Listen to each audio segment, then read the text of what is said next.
Alright, I've just replayed Final Fantasy IX and ranked it in the series. Link at the top. I want to talk about it some more with a tier list. I'm going to rank its characters on their stories and developments. Going to start with Steiner the Knight.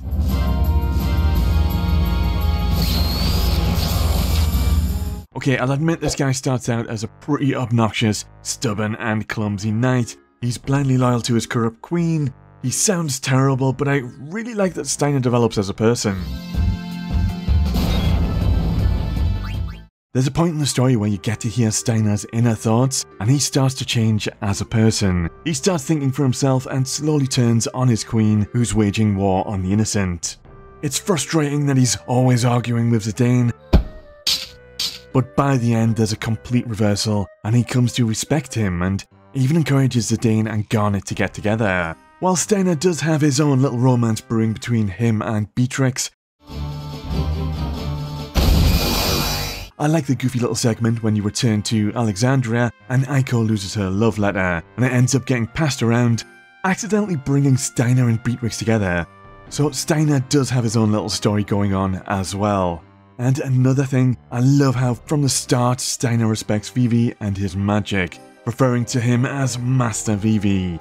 These two make the ultimate team combo, and you've always got to pair these two up for their combined sword magic.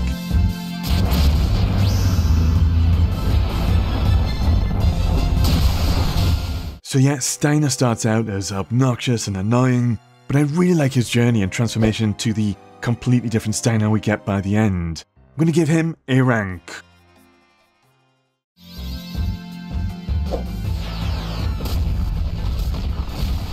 So we were just talking about Vivi, hands down my favourite character in Final Fantasy IX, and while he's not the main character in IX, he definitely feels like one. When I think of IX, I think of Vivi. He's an awesome black mage who starts out quite shy, a bit clumsy, and develops his confidence throughout the story. With humble beginnings in Alexandria, Vivi ends up joining the party, and his journey is all about finding out who the black mages are and why they're waging war. One of my top moments is Vivi's battle with the Black Waltz number 3, where loads of black mages get killed and we finally see Vivi snap.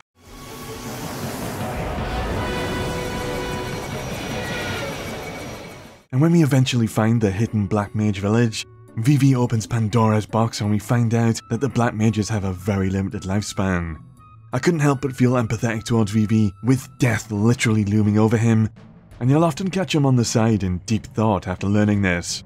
I talked about this in the main video covering Final Fantasy IX, and that it has an incredible epilogue. Everyone gets their happy endings, and the ending itself is a letter from Vivi. Thankful for everything, saying goodbye, and now he has passed away. This is one of the most heart-wrenching moments in Final Fantasy, not just IX, the entire series. My memories will be a part of the sky. This moment has no fancy cinematics or shocking twists or jaw-dropping boss battles. It's literally just some white text on a black background. I think in a lot of modern games companies get lost in all the hyper-realistic visuals or subverting your expectations, and they often forget the basics like good storytelling, because all you need to pull on heartstrings are just words.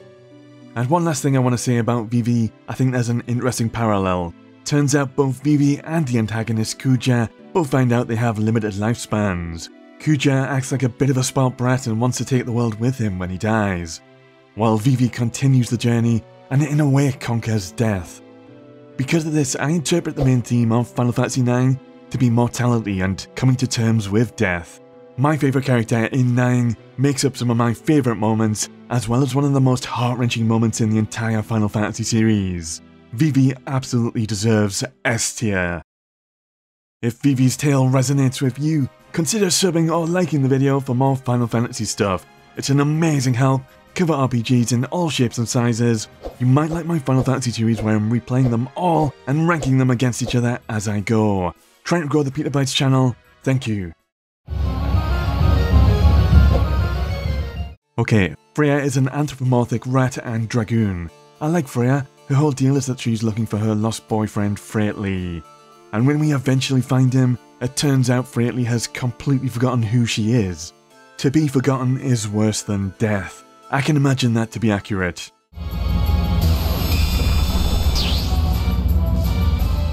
To me, Freya comes across as quite selfless. We first meet Freya in Lindblom when she throws the hunt tournament and lets Zidane win to prioritise saving a child.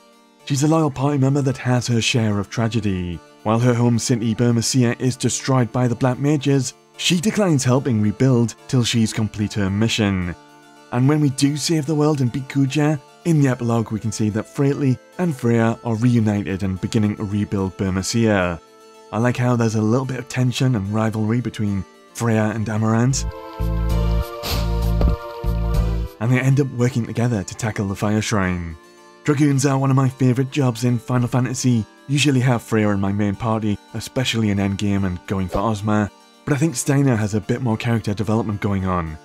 Gonna give Freya B tier, but it's more like a B+.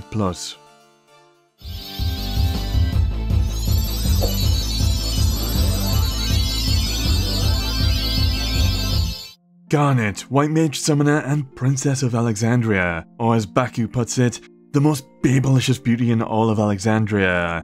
An hour or two in, Garnet tries to rename herself to Dagger. I hate this name. I always just rename her back to Garnet. I can't be the only one who does this. That's my one annoyance with Garnet. I consider Garnet to be a white mage at heart.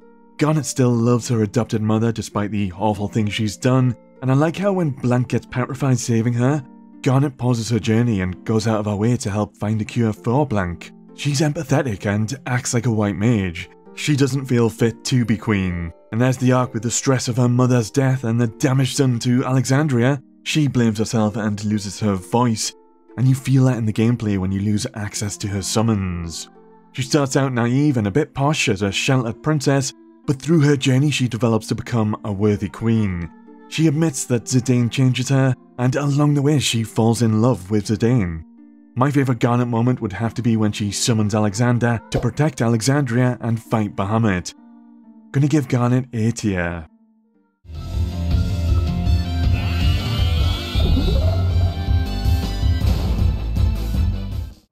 Quina. Quina is a Q and a blue mage that learns new spells through eating monsters. Quina is a bit of comedic relief. I think there's lots of really funny active time events with Quina, especially whenever you're in a new town or city, and Quina usually goes off looking for new types of food. But there's a few heartfelt moments from Quina too, even if they're not completely intentional, like when Quina saves Eiko from Gilgamesh and teaches Eiko how to cook. It's completely optional whether you recruit Quina on Disc 1, but you do need Quina on Disc 2 to progress the story. And I like the little optional moment where if you return to Quan's dwelling, there's a scene where Quina imagines all this food, and Vivi and Quina get one last lesson from their kind of grandpa Quan. More on the side of comedic relief, but Quina has their moments. C tier.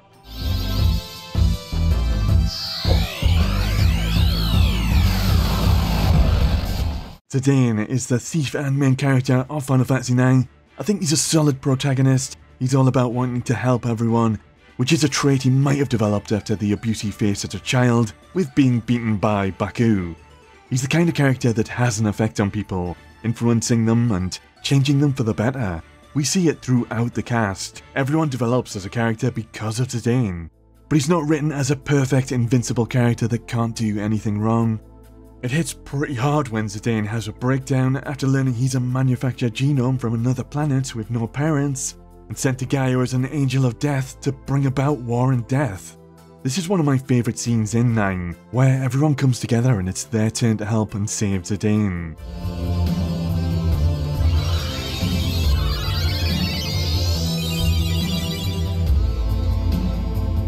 I like how Zidane's almost a big brother to Vivi, and I really like how during the ending, Zidane goes back to speak with Kuja and spend his final moments with him. It's kind of sad that Vivi never got reunited with Zidane before he died. For all Vivi knows, Zidane could be dead. Great character, I think Zidane deserves an S rank.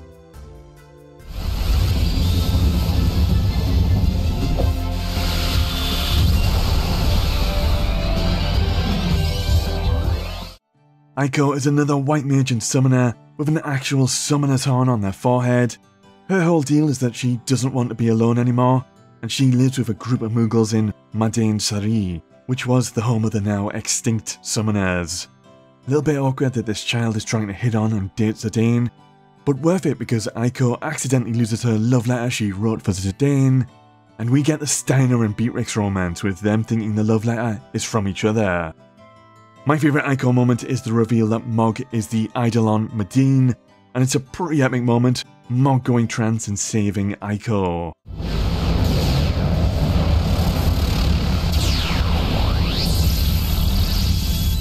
For someone so desperate to not be alone anymore, it does feel good and satisfying that during the ending, we find out that Eiko is adopted by Sid and his wife Hilda. I'm gonna give Eiko a B tier.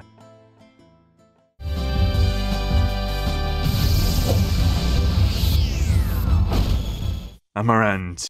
Amarant is another kind of weird character. We can barely even see his face. At first this guy comes across as a bandit or a thief. His wanted posters are throughout Trainer, but he's actually a good guy, he's a monk. When Lanny takes Eiko hostage, Amarant refuses to work with hostage takers, and through some active time events we learn that Amarant was a security guard that Zidane screwed over and left framed and wanted, and Zidane can't even remember who Amarant is. Ultimately, Amarant joins the party to try and understand why Zidane is better than him. He has a little arc where he challenges Zidane to clearing the story dungeon, and Amarant learns his lesson after nearly dying without teamwork. There's a few little scenes I like with Amarant, like when he scares off Gilgamesh, and there's the initial rivalry between him and Freya. I do kind of like Amarant, I think he comes into the story a little late, and I wish there was more of him, C tier. There's a few other characters you get to play as for a short time, Blank, Quina, Marcus and Beatrix. I kinda wish that Blank and maybe Beatrix became full party members, but that's been the main characters ranked. Peace for now.